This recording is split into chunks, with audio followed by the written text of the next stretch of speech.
নমস্কার বন্ধুরা, তো ভিলেজ লাইফ চ্যানেলে সবাইকে অনেক অনেক স্বাগত। তো আজকে ব্লগটা সকাল থেকে শুরু করলাম। তো কায় কেমন আছে সেটা জানি না, আশা করি সবাই ভালো আছো। তো আমরাও ভালো আছি। আজকে তো সবাই জানেনে আজকে একটা সুন্দর দিন, সেটা হচ্ছে রাখি পূর্ণিমা। তো আমার সময় তো রাখি পূর্ণিমা আমরা স্কুলে যে সেই সুন্দর করি আর কি আনন্দ উপভোগ করছি, রাখি পড়াচ্ছি, সাথে হলো ভিডিও দেখছি। তখন তো আর এত মোবাইল টিভি ছিল না, তো বর্তমান তো সেই সময়টা নাই। তো আজকে যেহেতু আমার বেটা বেটি দুইটাই আছে, তো ভাই বোনের ছোটো মোটো আর কি পাড়া পড়শি যা আছে সবাইকে নিয়ে রাখি পড়াবে। তো এলা আমরা আজকে একটু কাজেরও চাপ আছে, ভুট্টে ডাঙাই নেই এলাম, ভুট্টে আছে, ভুট্টে ডাঙামো। তারপরে আর কি ওই রাখি ঠেকি যা কিছু হয় দেখা যাক কী করা যায়। তো আজকে ব্লগটা সারাদিন দেখতে থাকবেন, কেমন লাগে সবাই দেখতে থাকবেন।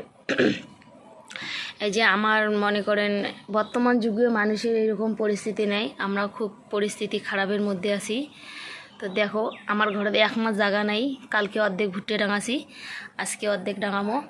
কালকে মোটামুটি শেষ হয়ে গেলে গায়ে, তা শেষ হয় নাই কারণ বৃষ্টি হচ্ছে, ওই সময়টা যে গ্যাপ দিছি তার জন্য হয় নাই। তো আজকে তার জন্য আমরা সকাল সকাল ধরবো। তার সাথে আছে আজকে একটা মানে পুজো বাড়ির নিমন্ত্রণ, কি যাওয়া হয় কি না হয় সেটা হোক, যদি আগতে হয় তাহলে যাবো, আর যদি দেরি হয়ে যাবো না। কারণ বরের আমার আছে কী যেন কয় ফুটবল খেলা আছে, তো ওটা থেকে যদি আসতে দেরি হয় তাহলে যাবো না, আর যদি একটু আগে আগে হয় তাহলে যাবো। তো ব্লগটা সারাদিন দেখতে থাকো, মানে যতটুকু পাং আর কি যা যা শেয়ার করে, তো সেটা দেখতে থাকো, কারণ কাজের খুব চাপ আছে আজকে। ভুট্টা খোলা চালু হয়ে গেছে, এই যে ভুট্টা মেশিন দিয়ে খোলটাই, এই যে মোটরের মতো মেশিন এসে কারেন্ট দিয়ে আর কি তাড়াতাড়ি খোলা হয় মেশিন দিয়ে। এই যে এই পেশে ভুট্টার খোসাগুলি আর কি এমন গোটাল গোটাল থাকে, তো সেটি দিয়ে কিন্তু ভাত রান্না ভালো হয় সেই জলে। এই যে আমার বর আনি লেগছে ভুট্টা ঘর থেকে, এই যে ভুট্টা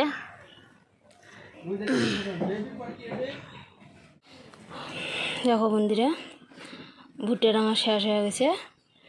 আমরা পরিষ্কার হলাম, গাও ঠাও দিয়ে রান্নার টাইম সকালে মানে বিস্কিট জল খাসি, ভাত খাওয়া হয় নাই, মোটামুটি 9টা 10টা বাজে যায়। তো এলা ভাত রাঁধিম, সবজি টবজি সব পরিষ্কার করে নেওয়া হয়ে গেছে। শাক ভাজা,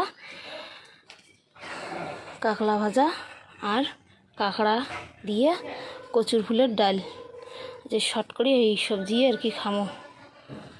আর পরে খাওয়া দাওয়ার পরে যে ভুট্টা ফেনা দেওয়া হবে, মানে প্রচুর পরিমাণে ধুলে আছে, ধুলেগুলো পরিষ্কার করা লাগবে, না হলে আবার দাম কমবে, কম দাম কমবে আর কি। ওই জন্যে সকালের যে কালকে রাতের বাসি রুটি ছিল, রুটি খেয়েছি, বিস্কিট খেয়েছি, খাওয়ার পরে যে রান্না বান্না চালু। তো দেখতে থাকো ব্লগটা।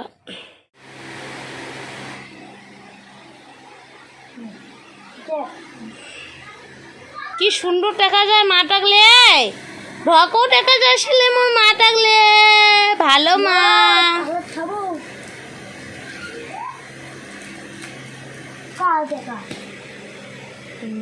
তুই তো কিনে দিয়ে পাবি।